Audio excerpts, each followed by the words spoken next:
Vingança contra um traidor. Este é um relato de uma história que aconteceu há cerca de 20 ou mais anos.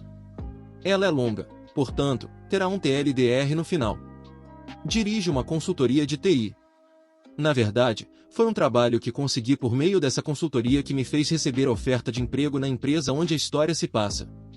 Fui nomeado chefe de TI e tinha uma equipe de cerca de 20 pessoas trabalhando em várias funções. Nosso antagonista é alguém que chamarei de Bill nesta história. Quando comecei a trabalhar nessa organização, Bill trabalhava no departamento de instalações. Seu emprego corria o risco de ser reduzido, então ele se candidatou a uma função de aprendiz no departamento de TI, pois era um entusiasta e tinha habilidade com tecnologia. No início, ele ficou extremamente grato por ter recebido a oportunidade e se esforçou muito, o que foi ótimo. Como resultado, decidimos desenvolvê-lo, enviando-o para um treinamento formal e melhorando suas perspectivas de progresso. Ele foi promovido rapidamente e estava a caminho de se tornar um profissional de TI mais sênior, mas então começou a mudar. Talvez fosse a atenção ou os elogios que estava recebendo ou talvez algo relacionado à personalidade, não sei ao certo, mas ele começou a reclamar que não estava sendo valorizado o suficiente. Em particular, ele achava que deveria receber mais, pois era muito bom. Lembre-se de que ele recebia o mesmo que outros funcionários que tinham mais experiência do que ele e que trabalhavam há muito mais tempo na profissão. Foi então que começaram os verdadeiros problemas. Naquela época, a maioria das organizações não tinha TI representada na diretoria. Como chefe de TI, eu me reportava ao diretor financeiro, DF, que fazia parte da diretoria. O DF entendeu que eu só me reportava a ele para fins de gerenciamento de linha e que, quando se tratava de administrar a TI na organização, ele precisava seguir minha orientação e não interferir. Essa organização costumava passar por DFS a cada 2 anos, mais ou menos, e sempre que um novo DF assumia a função, Bill aproveitava a oportunidade para reclamar que não estava recebendo o que merecia. Ele então começava a reclamar que eu o estava segurando, pois, aparentemente, o via como uma ameaça ao meu emprego. Ele fez isso com 3 DFS seguidos, e depois de conversar comigo, eles perceberam que Bill tinha ilusões de competência e não tinha o conhecimento ou a experiência que alegava ter. Deixei claro para Bill que agir pelas minhas costas e dizer o que ele estava dizendo não estava fazendo nenhum favor a ele e que, com toda a boa vontade do mundo, não havia como ele ter o conhecimento, a experiência ou a capacidade de fazer o meu trabalho e que ele precisava obter mais experiência e treinamento se quisesse pensar em assumir a minha função. Em seguida, Bill começou um caso com alguém do departamento financeiro, o que resultou em uma gravidez acidental. Bill me procurou e disse que agora precisava de mais dinheiro, pois tinha um filho a caminho. Eu lhe disse que sua decisão de ter um filho não era relevante para seu trabalho ou salário e que seria injusto com seus colegas, alguns dos quais também tinham filhos, que ele recebesse mais do que eles. Percebi que isso o irritou e ele insistiu, ameaçando ir embora. Nesse momento, eu lhe disse sem rodeios que ele poderia trabalhar em outro lugar se estivesse insatisfeito e que eu não o estava forçando a trabalhar para a empresa. Percebendo que eu havia desmascarado seu blefe, ele estava sendo pago muito mais do que seu conhecimento ou experiência exigiam no mercado, ele recuou. Mas, em seguida, começou a trabalhar um novo diretor de vendas que tinha as mesmas ilusões de competência com relação à TI. Esse DF não gostava do fato de eu não ser subserviente a ele. Quando Bill reclamava com esse DF, encontrava um público disposto a isso. De alguma forma, Bill conseguiu convencer o novo diretor financeiro de que ele era competente o suficiente para fazer meu trabalho e que concordaria plenamente com o que esse novo diretor financeiro quisesse fazer em relação à TI. A essa altura, eu já estava farto de toda a situação e disse ao DF que não seguiria suas orientações em relação a assuntos de TI e que, se eles quisessem que eu saísse, poderiam me pagar e eu iria embora. Foi aí que surgiu a facada nas costas. Sem que eu soubesse, Bill conseguiu obter a senha de uma conta de administrador de e-mail, que ele não deveria ter, e acessou meus e-mails corporativos. Quando entrei para essa organização, continuei a fazer alguns trabalhos de consultoria pro bono, ou seja, não remunerados gratuitos, para algumas instituições de caridade sem fins lucrativos que precisavam de consultoria de TI. Bill levou cópias desses e-mails ao diretor financeiro e, em seguida, o diretor financeiro e Bill foram ao CEO, acusando-me de administrar meu próprio negócio no horário de trabalho e de usar os recursos da empresa. O CEO ficou, compreensivelmente, furioso e eu fui imediatamente suspenso, com pagamento, enquanto o RH iniciava uma investigação. Tanto Bill quanto o diretor financeiro infernizaram minha vida durante esse período, espalhando rumores e insinuações sobre o motivo da minha suspensão e inferindo que eu estava fraudando a empresa, etc. Quando o RH investigou e descobriu que eu não tinha culpa, minha reputação dentro da organização já estava arruinada. Tive uma reunião com o diretor de RH e o CEO, que basicamente se desculparam por terem deixado as coisas saírem do controle, mas minha posição agora era insustentável devido a todo o drama e, se eu considerasse pedir demissão, eles me dariam uma indenização e uma referência brilhante. Concordei. O CEO me deu um cheque de 6 meses de salário e tanto o diretor de RH quanto o CEO me deram uma excelente referência por escrito. Em seguida, fui mandado embora. Perdi um emprego que eu adorava e a reputação que havia construído na empresa, o que me deixou com uma expressão de Samuel L. Jackson. Agora a vingança. Eu tinha um bom relacionamento com toda a minha antiga equipe e eles mantiveram contato comigo depois que a investigação terminou e eu saí. Basicamente, Bill não recebeu exatamente o meu antigo emprego, mas foi promovido a gerente de TI, o que significou um aumento de salário, mas não tanto quanto eu recebia, e ele teve que fazer a mesma quantidade de trabalho. Isso se tornou importante mais tarde, quando foi a vez de ele sofrer. O que a maioria das pessoas não percebe sobre TI é que somos os guardiões de todas as informações da organização. Temos acesso a tudo e monitoramos absolutamente tudo o que acontece quando você usa o equipamento de TI corporativo. Uma das principais razões pelas quais a TI faz isso é por motivos de auditoria e conformidade, e essa empresa em particular trabalhava com contratos estaduais, o que significa que ela tinha de cumprir as regras estaduais de auditoria de TI e participar de um comitê anual de auditoria de TI do Estado. Saber como ser aprovado em uma auditoria estadual de segurança de TI e de informações é algo que não se aprende em um livro ou curso, mas sim com a experiência e a orientação de outras pessoas que aprenderam antes de você e que transmitem esse conhecimento. O DF sabia que uma auditoria estava por vir e acreditava que poderia ser aprovado facilmente, pois a considerava semelhante a uma auditoria financeira. Eles estavam muito enganados. Bill ficou encarregado de reunir os dados necessários para a auditoria anual e não estava em sua melhor posição. Ele tentou pedir ajuda ao restante da equipe, mas eles sabiam que deveriam ficar longe da situação e basicamente lhe disseram que não sabiam o que fazer. Então, o que Bill deveria fazer? Simples. Ele examinou meus e-mails antigos, encontrou a resposta de auditoria que eu havia enviado no ano anterior, simplesmente mudou as datas e os nomes e a passou para o DF que a enviou ao Estado. O que eles não perceberam foi que, como eu havia enviado anteriormente as auditorias de TI em nome da organização, o escritório do controlador estadual me ligou para perguntar se eu estava ciente do envio recente da organização, pois eles tinham algumas perguntas sobre alguns números que eram suspeitosamente semelhantes aos dos anos anteriores. Eu sabia que isso não era possível e basicamente disse ao escritório que, sim, esses números pareciam impossíveis e fraudulentos. B. Eu não trabalhava mais para a organização. C. Não tinha nada a ver com a apresentação e que, se eles tivessem alguma dúvida, deveriam falar com o diretor financeiro da empresa, pois eu não tinha nada a ver com isso.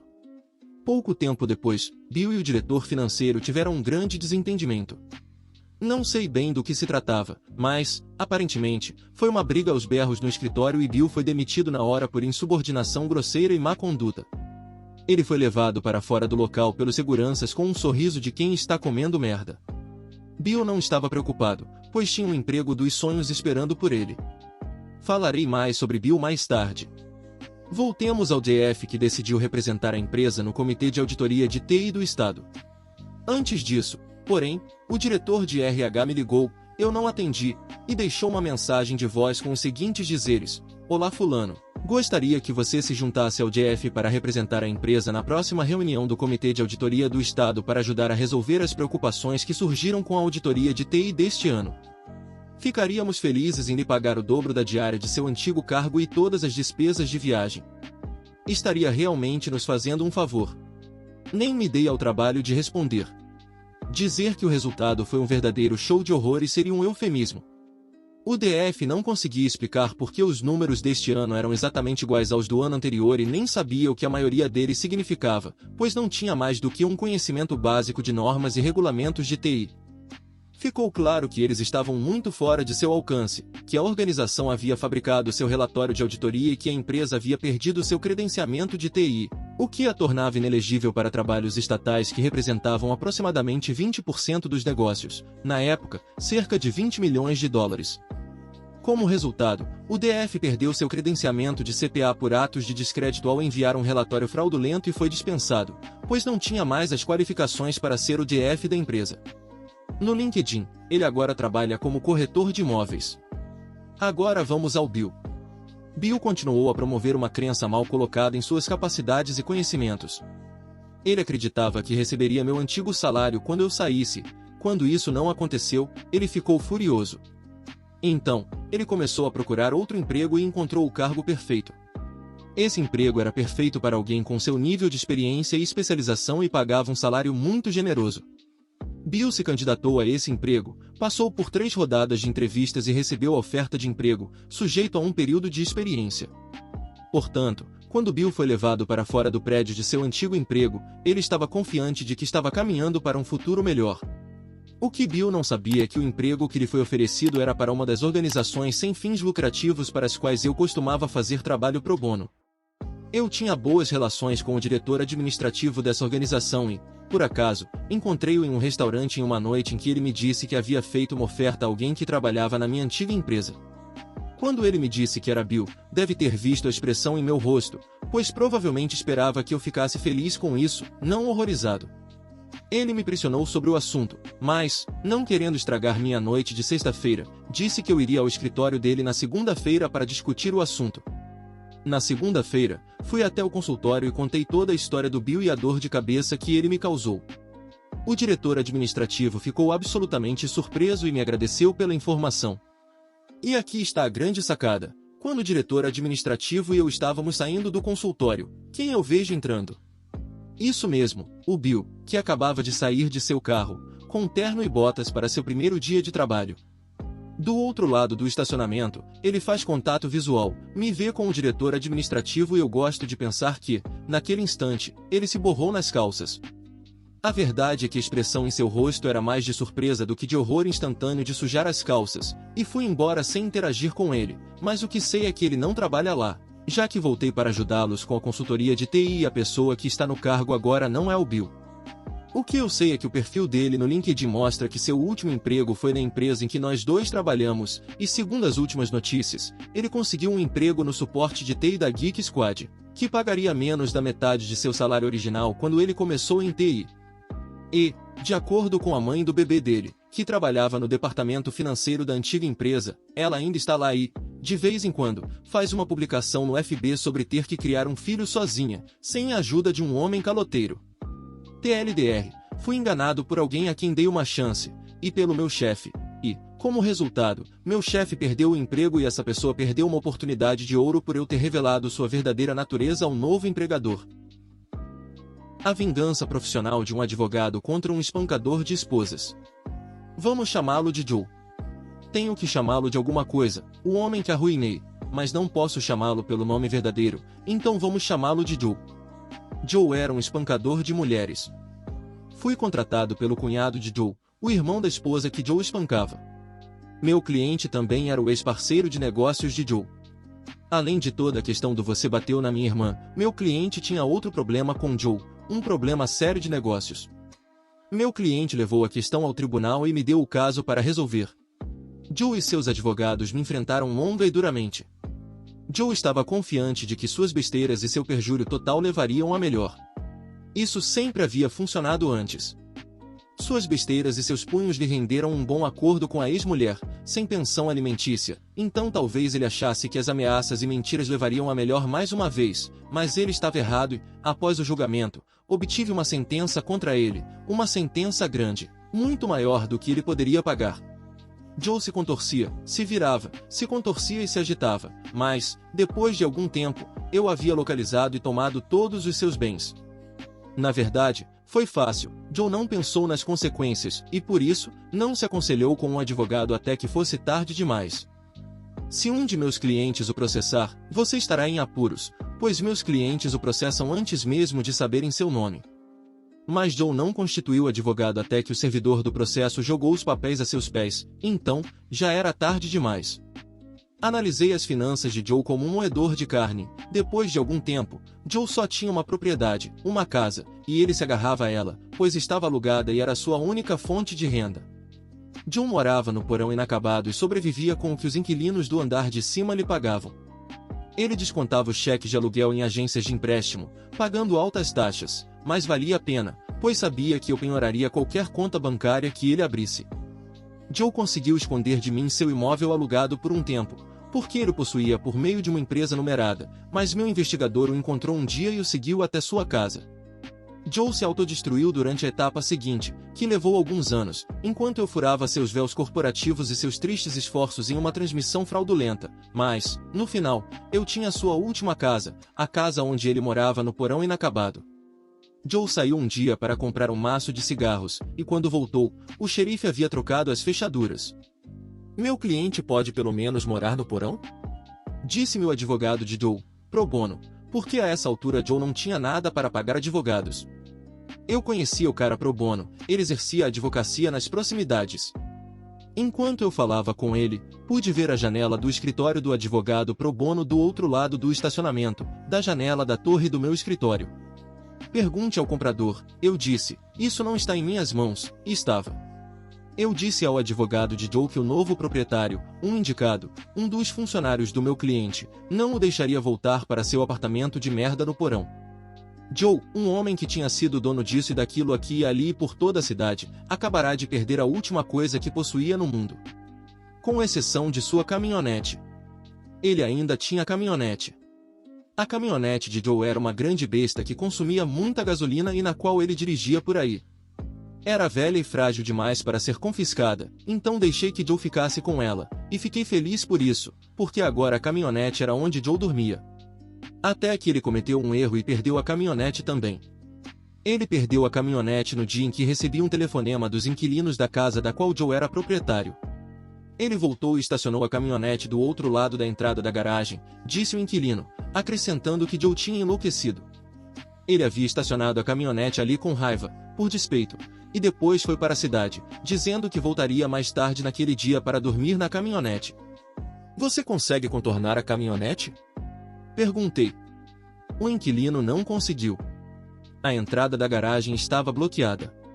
Liguei para um dos caras do reboque que eu costumava defender na época em que era advogado criminalista e, em algumas horas, o caminhão tinha ido embora e estava estacionado em outro lugar, em um lugar especial, de acordo com minhas instruções específicas. "Meu cliente quer seu caminhão de volta", disse o advogado pro bono no dia seguinte quando me ligou. "Isso não vai acontecer", eu disse. Fiquei em meu escritório, 15 andares acima do estacionamento, e olhei para baixo, onde imaginei que meu colega pro bono estava em seu escritório, de frente para o mesmo estacionamento. "Mas você não tem direito ao caminhão", disse ele. "Ele não tem o direito de bloquear a entrada da garagem de um homem", respondi. Foi realmente terrível estar em uma posição elevada, pronunciando palavras que tiraram o último bem de um homem, a última coisa que ele possuía na terra. Imaginei que Deus devia estar se sentindo assim, antes de despojar um homem de tudo e mandá-lo para o inferno. "Você realmente vai me obrigar a ir ao tribunal por causa disso", disse o pro bono.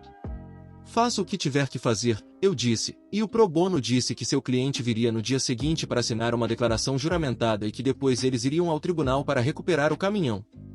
Mas eu estava despreocupado. O dia seguinte estava claro, o sol brilhava e eram 9 horas da manhã quando olhei pela janela e tomei meu café. Meu telefone tocou. Eu atendi. Era o homem da pro bono. "Por que você não me disse que a caminhonete do Joe estava estacionada bem em frente ao meu escritório?" Sua voz estava firme, e pude perceber que ele devia estar tremendo de raiva. "É mesmo?" eu disse, olhando para a caminhonete de Joe estacionada 15 andares abaixo de mim. Que descuido do meu oficial de justiça deixar a caminhonete onde seu cliente poderia facilmente levá-la de volta. Eu realmente preciso falar com ele. Muito engraçado. "Meu cliente vai processá-lo", disse ele. Não, não vai. Ele vai entrar naquele caminhão e ir embora, agora mesmo." Eu disse ao meu reboque para encher o tanque e ele também fez uma troca de óleo, de graça. "Diga ao seu cliente para entrar no caminhão e ir embora, e que se eu vir esse caminhão novamente, vou apreendê-lo para satisfazer o restante da sentença do meu cliente." O cara do pro bono tentou argumentar, mas eu fui firme. Em seguida, desliguei o telefone e peguei meu café. Poucos minutos depois, Joe saiu do escritório de seu advogado e foi até sua caminhonete. Enquanto ele caminhava, vi que não havia mais um salto em seu passo.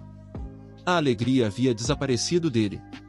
Joe não foi o primeiro cara que arruinei e não será o último, mas foi o único cuja ruína final testemunhei do alto, do meu escritório, e foi uma das experiências mais poderosas da minha vida, ver um homem caminhar até sua caminhonete, sabendo que eu o havia despojado de tudo que ele tinha e que ele devia posse de seu último bem, sua caminhonete, a minha misericórdia. Joe foi embora, com sua caminhonete antiga e enorme soltando nuvens de fumaça pelo escapamento. Eu tinha certeza de que nunca mais ouviria falar dele, e nunca mais ouvi. Curtiu o vídeo? Não se esqueça de deixar um gostei, se inscrever no canal e ativar o sininho para não perder nenhum dos nossos conteúdos. Até a próxima!